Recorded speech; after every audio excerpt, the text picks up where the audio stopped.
सिडको त्यांचे शिक्के परत घेणार का, या जमिनी तात्काळ डिनोटिफाईड करणार का? सुमारे 400 हेक्टर पर्यंतची जमीन आपण ही डिनोटिफाय करणार आहोत. उपसचिव दर्जाच्या अधिकाऱ्याची नेमणूक यात समन्वयक म्हणून करणार का? तो अधिकारी जो आहे तो नक्की सिडकोकडनं नेमण्यात येईल. लक्षवेधी क्रमांक 5 विक्रांत पाटील.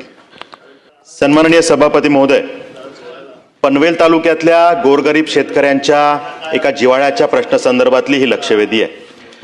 1970 साली सिडकोची स्थापना झाली आणि त्यानंतर या संपूर्ण भागामध्ये सिडकोनी शेतकऱ्यांच्या जमिनी अधिग्रहित केल्या. या जमिनी अधिग्रहित करताना कवडीमोल भावाने अगदी 40-50 हजार रुपये एकरी या दराने या सगळ्या जमिनी अधिग्रहित केल्या गेल्या.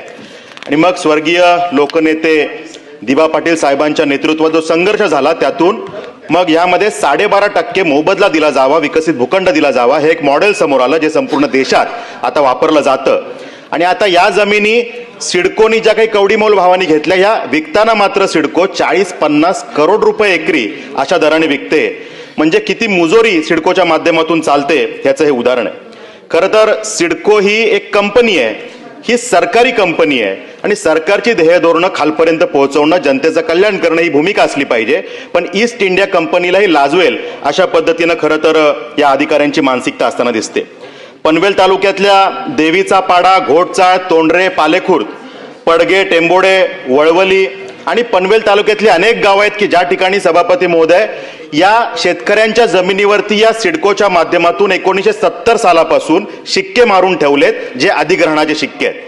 55 वर्ष झाली सिडको या जमिनी घेतही नाही आणि त्या डिनोटिफाईड करतही नाही, ते शिक्के परत काढून घेतही नाही. म्हणजे शेतकऱ्याला मोबदला नाही, त्याच्यावरती सिडको स्वतः काही करत नाही आणि त्या शेतकऱ्याला काही करू देत नाही. आता जे काही उत्तर सभापती महोदय दिलं हे इतकं फिरवाफिरवीचं उत्तर आहे की ज्यामध्ये विचारलेल्या प्रश्नाला सोडून इतर सगळं सांगण्याचा प्रयत्न सिडको अधिकाऱ्यांनी केलेला आहे. मग जर का ह्यात विचारलं वेगळं, सिडको गुमराह करते, ही मानसिकता सभापती महोदय चुकीची आहे. आणि यामध्ये सिडकोनी म्हटलंय की या जमिनीवरचे शिक्के काढण्याविषयात मी प्रश्न विचारलाय. सिडको सांगते की या जमिनी हस्तांतरित करण्यामध्ये आम्ही कोणते निर्बंध घातले नाहीत. म्हणजे सिडकोला काय म्हणायचं आहे की हे शिक्के जे आहेत ते आम्ही असेच ठेवणार आणि या जमिनी शिक्के आहेत म्हणून त्या गरीब शेतकऱ्यांनी कुठल्या तरी धनदांडग्याला कमी किमतीमध्ये विकाव्या आणि धनदांडग्यांचा फायदा त्यात करावा, अशी भूमिका सिडकोची आहे का, हा या निमित्तानं प्रश्न उपस्थित होतो. त्यामुळे यामध्ये स्पेसिफिक प्रश्न सभापती महोदय असा आहे की 1970 पासून 55 वर्ष या जमिनी अधिग्रहित केल्या गेल्या नाही, त्याच्यावरती शिक्के कायम ठेवले गेले. या जमिनी सिडको त्यांचे शिक्के परत घेणार का, या जमिनी तात्काळ डिनोटिफाईड करणार का, अथवा या जमिनीमध्ये जो काही आर्थिक मोबदला शेतकऱ्यांना दिला गेला पाहिजे आणि शेतकऱ्यांना मान्य असलेला मॉडेल, मान्य असलेला आर्थिक मोबदला दिला गेला पाहिजे, तो देऊन जमिनी अधिग्रहित करणार का, हा पहिला प्रश्न आहे. दुसरा प्रश्न की या संवेदनशील विषयामध्ये समन्वय साधणं हे गरजेचं आहे. त्यामुळे नगरविकास विभागाच्या एखाद्या उपसचिव दर्जाच्या अधिकाऱ्याची नेमणूक यात समन्वयक म्हणून करणार का? आणि यामध्ये जर का काही तांत्रिक बाबींची चर्चा करायची असेल तर अधिवेशन काळामध्ये या विषयाची विशेष बैठक घेणार का? हे 3 स्पेसिफिक प्रश्न आहेत. कोऑर्डिनेशन होणं गरजेचं आहे, समन्वय साधणं गरजेचं आहे आणि त्याच्यासाठी नगरविकास विभागाचा एक अधिकारी कोऑर्डिनेशनसाठी असावा अशी त्यांची जी भूमिका आहे. तर तो अधिकारी जो आहे तो नक्की सिडकोकडनं नेमण्यात येईल. परंतु थोडी पार्श्वभूमी देखील लक्षात घेणं गरजेचं आहे की 1970 सालामध्ये सिडकोची स्थापना झाली आणि सिडकोची स्थापना झाल्यानंतर या प्रकल्पामध्ये 95 गावांची जमीन ही अधिसूचित करण्यात आली. त्याच्यामध्ये पनवेल तालुका 38 गावं, उरण तालुका 28 गावं, ठाणे तालुका 29 गावं, अशी 95 गावं त्याच्यामध्ये होती. आणि ही गावं ज्यावेळी अधिसूचित झाली त्यावेळी 1894चा जो कायदा आहे त्या पद्धतीनं 29 महसूल गावं जी आहेत ही पनवेलच्या महानगरपालिकेच्या क्षेत्रातली होती. सन्माननीय सदस्यांनी स्पेसिफिक असा एक प्रश्न विचारलाय की याच्यातली गावं आपल्याला नोटिफाय करायची, पण नोटिफाय करत असताना मी सभागृहामध्ये त्यांना आश्वासित करू इच्छितो की देवीचा पाडा, चाळ, तोंडरे आणि पालेखुर्द ही 4 गावं डिनोटिफाय करण्याचा निर्णय सिडकोनं घेतलेला आहे. त्याचा प्रस्ताव देखील महाराष्ट्र शासनाकडे आलेला आहे आणि त्याच्यावरची अंमलबजावणी तात्काळ करण्याच्या सूचना दिल्या जातील. मग हे 4 गावं जी आहे त्याची जमीन किती असू शकते, तर सुमारे 400 हेक्टरपर्यंतची जमीन आपण ही डिनोटिफाय करणार आहोत. आणि उर्वरित जमीन जी आहे ती 1894च्या कायद्याप्रमाणे जरी आपण घेतलेली असली तरी देखील काही जमिनी या 5 वर्षापर्यंत जर आपण त्याचे पैसे देऊ शकलो नाहीत किंवा त्याच्यावर कुठचीही कार्यवाही करू शकलो नाही तर 2013चा ऍक्ट डोळ्यासमोर ठेवून त्याच्यावर आपण कारवाई करू शकतो, त्याची अंमलबजावणी करू शकतो. आणि ती अंमलबजावणी करण्याच्या सूचना देखील सन्मान्य सदस्यांनी ज्या पद्धतीच्या तिथल्या शेतकऱ्यांच्या भावना मांडल्या त्याला डोळ्यासमोर ठेवून नक्की हा जो काही 2013चा कायदा आहे त्या पद्धतीनं शेतकऱ्यांचं नुकसान होणार नाही अशा पद्धतीची भूमिका घेऊन त्याच्यामध्ये अंमलबजावणी केली जाईल. एकच फक्त थोडं करेक्शन मी करतो की शेवटी सिडको ही स्वायत्त संस्था आहे आणि सिडको ही स्वायत्त संस्था असताना देखील ती अधिनियमाप्रमाणे चालते, कायद्याप्रमाणे चालते. त्याच्यामुळं कुठेही शेतकऱ्यांना त्रास द्यायचा उद्देश याच्यामध्ये येतच नाही. पण अजून एक जाणीवपूर्वक या ठिकाणी सांगेन की या सिडकोचा विभाग ज्यावेळी विद्यमान उपमुख्यमंत्री आदरणीय एकनाथ शिंदे साहेबांच्या अखत्यारीमध्ये आला त्यावेळी अफोर्डेबल हाऊसिंगची जी फार मोठी योजना या सिडकोमध्ये आली ज्याचा उल्लेख शिंदे साहेब आपण केला आणि त्याची बैठक देखील आपण पुढच्या आठवड्यामध्ये लावणार आहोत. याचा फायदा नक्कीच लोकांना झालेला आहे, आपल्याला मान्य करावं लागेल. आता 12.5% द्यायचा की अफोर्डेबल हाऊसिंग सिडकोची जी घरं येत आहेत त्याचा फायदा असं म्हटलं मी.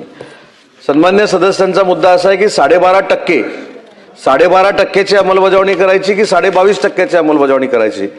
तर 1894च्या कायद्यानं 12.5%ची अंमलबजावणी करायची आहे. पण 5 वर्षामध्ये याच्यावर काहीच जर पुढे गेलेलं नसेल सिडको तर 2013च्या ऍक्टची अंमलबजावणी करून शेतकऱ्यांना जास्तीत जास्त फायदा देण्याची भूमिका ही सिडकोची राहील. सर्वप्रथम मी आदरणीय मंत्री महोदय उदय सामंत साहेबांचे आभार मानतो की त्यांनी खरं तर या 450 हेक्टर जमिनीला डिनोटिफाईड करण्यासंदर्भात सकारात्मक या ठिकाणी सांगितलेलं आहे. दुसरा विषय सभापती महोदय यात असा आहे की ज्या पद्धतीनं त्यांनी सांगितलं की सिडकोनी आतापर्यंत काही जमीन अधिग्रहित करण्याचे विषय प्रलंबित राहण्याची कारणं जी दिलेली आहेत ती सगळी 12.5%चं जे काही पूर्वीचं मॉडेल आहे त्यातले आहेत.